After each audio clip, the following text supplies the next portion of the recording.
É isso, Dia Nacional do Futebol, ao meu lado aqui o querido João Pedro. A gente que fala muito pouco sobre futebol, né, no dia a dia, né, nessa onda. Mas um dia também para... Eu prefiro levantar a bandeira da alegria, né? Vamos pensar só nos bons momentos desse esporte que é apaixonante e ainda é o maior esporte que está inserido na cultura do nosso povo. Não só aqui no Brasil, como em diversos países pelo mundo afora. Mas é um momento também de reflexões, né, João? O que você podia falar aí um pouco sobre esse dia, dia do nosso querido da Bola Redonda? Boa tarde, Mauri. Boa tarde para todo mundo acompanhando o Correio Esporte. É um dia especial para a gente que é de fato apaixonado, né, Mauri, pelo futebol. Porque nós, assim também como os jogadores, todo mundo que trabalha, comissão, todo mundo que é envolvido no futebol, faz isso porque ama, né? Trabalha, se dedica, estuda, porque ama esse esporte que mexe com a vida de tanta gente. Claro, precisa avançar muito, mas a gente vê quantas famílias são impactadas pelo futebol, né? De meninas, de meninos que conseguem dar o retorno para a família através disso. E a gente está num momento muito simbólico, né? Que é a Copa do Mundo Feminina batendo a porta. A gente vem acompanhando aqui no Correio Esporte uma série de perfis aí das meninas. E a gente mostra, e a gente vê, na verdade, o quanto é impactante, o quanto traz resultados. E o quanto é interessante que a gente entenda, né, que o futebol tem talvez um nível acima no masculino, porque já é praticado há muito mais tempo, né, porque já tem investimento há muito mais tempo. Então, que a gente abrace as meninas, que a gente traga elas para o centro da conversa, porque é importante, amam o futebol tanto quanto a gente que está aqui falando. Eu acho que é no geral também, né, porque esse ano eu vi em todos os lugares, todo mundo parou no dia da Copa do Mundo, né, nos Jogos da Copa. E aí o governo federal emitiu uma nota dizendo que para quem é funcionário federal, vai ter aquele tempo lá da manhã para assistir o jogo. Agora o governo do estado também emitiu também uma notinha para quem é funcionário. Então, assim, eu acho que é um momento também todo mundo dar os braços para essa Copa do Mundo, porque é tão especial e tão importante quanto a nossa Copa do Mundo. A nossa Copa do Mundo, eu falo a Copa do Mundo que nós acompanhamos no Catar no final do ano passado. E também é uma Copa que traz não só essa coisa de mostrar essa resiliência, porque a gente sabe que as meninas sofrem ainda muito preconceito, falta de espaço. Financeiramente a gente nem se fala, né? É um abismo entre o que é investido no futebol masculino para o futebol feminino, mas eu acho que chegou a hora de dar um start, né? Eu acho que essa Copa do Mundo chega para dar um alerta e para trazer, quem sabe, o povo brasileiro para mais próximo dessa seleção, que tem muito aí. E eu até tenho medo de a gente falar desse favoritismo, chegou a hora, até para não causar um pouco de pressão psicológica pesada demais das meninas, mas tem muito aquele ponto de que, poxa, parece que chegou a hora. Eu tô sentindo que tá vindo. Parece que agora a nossa taça vem também. A gente sempre, quando é a camisa amarela em Copa do Mundo, a gente sempre cria essa expectativa, né? Agora, de fato, fomos em alguns momentos injustos, né, com as meninas, porque colocamos muita pressão. Tivemos um trio ali absurdo com Formiga, Marta e Cristiane, que hoje só a Marta, né, continuou jogando, a Cristiane não foi convocada, a Formiga já se aposentou, e colocamos muita pressão e talvez isso tenha até dificultado um pouco a vida delas. E hoje a gente tem que entender que estão batalhando, como os meninos também batalham, estão encontrando dificuldades, teve uma lesão agora, então todo esse elenco sente... A Nicole, né? A Nicole saiu ali de moletas, então todo o elenco sente essa baixa. Mas... E a história é muito bonita, né? Porque a Nicole foi a única que o pai trabalha no aeroporto de São Paulo. Exatamente. Foi pro aeroporto num horário diferente e ele, por trabalhar lá, ele tinha um acesso. Mas ficou até debaixo do avião, praticamente, para dar aquele último cheirinho na filha, aquele último abraço. A Nicole, que vinha sofrendo já de lesão, e aí no amistoso contra os meninos sub-15 lá da Austrália mesmo, e até a gente não pode nem culpar o guri jogando a vida, jogando contra a seleção brasileira, poxa, deve ser muito gratificante, né? E aí acabou machucando a jogadora, a atleta tá de fora aí. Mas, enfim, e faz parte também do futebol. Faz parte do futebol, infelizmente. E talvez sirva até como um combustível, né, para quem fica ali representá-la também. Mas um ponto importante é esse. Quantos pais ou mães de jogadores do futebol masculino a gente ainda vê trabalhando e dando duro como o pai da Nicole no aeroporto? Não existe isso. Em jogadores de seleção brasileira... seleção brasileira no masculino, sem dúvida, a não ser que ele gostasse muito de trabalhar, né? Porque fosse um apaixonado por aviação ali. Mas pra gente ver como é, de fato, diferente.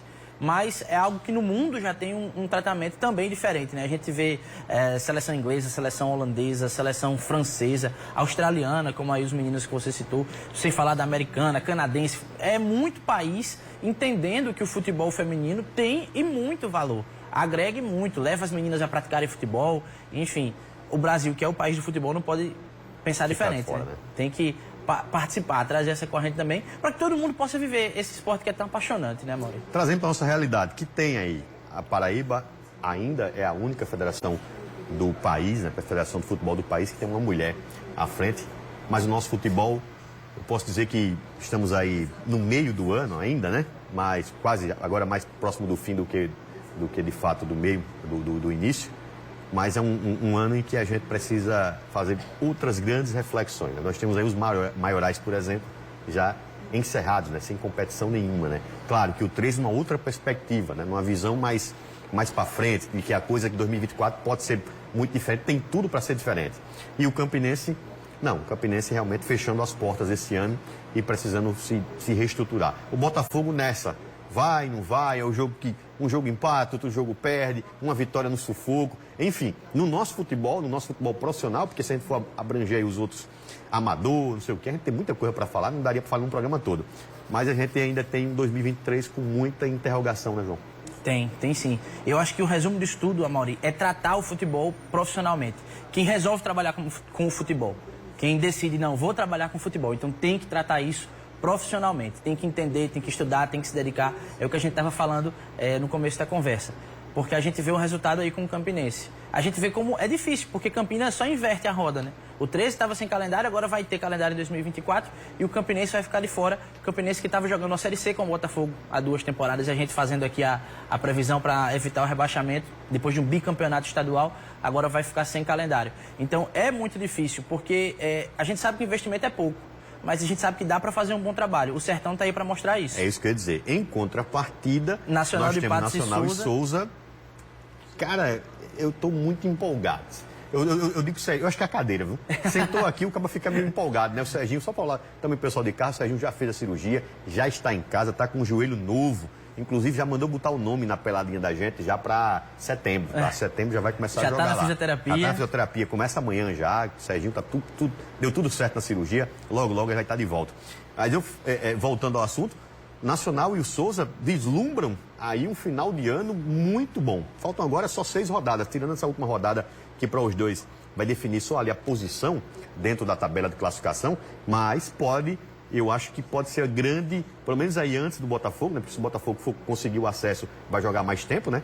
Mas pode ser a grande, a cereja não, o bolo para o futebol paraibano em 2023. Né? Pois é, fazendo ótimas campanhas, tanto Nacional quanto Souza, tendo no trunfo jogar em casa, jogar no Sertão, Sim. tanto no Marizão quanto no José Cavalcante. Então é interessante que se olhe para esses clubes, para esses trabalhos profissionalmente de fato, Amaury, porque a gente sabe que o investimento é pouco e aí é necessária a ajuda do poder público, mas também é necessário o entendimento do futebol como um produto para fazer isso avançar. E aí a gente também, você citou a federação, a gente tem um grupo de pessoas, um grupo de entidades que podem agir aí para levantar o futebol, para que a gente não fique vendo, por exemplo, o Atlético de Cajazeiras, que é um grande time do Sertão também, mas que não Campeão aparece. paraibano, assinado pela federação, mas que O Esporte de Patos fica só na lembrança. O Alto Esporte também só na lembrança. Então, a gente tem que ter um futebol mais forte. Se a gente pega Série D, Série C e olha os times cearenses que estão disputando, são muitos times. O Ferroviário está sobrando na Série D. Isso. Calcaia também está por lá. Tem Atlético Cearense, e aí a gente vai lembrar do Floresta, que está na Série C. Então, são várias equipes, sem contar com as potências, né? Que com são Ceará da Série e A e Fortaleza, Série B, que construíram Fortaleza, um caminho. Libertadores, A enfim. gente lembra onde era que o Fortaleza estava junto do Botafogo, né?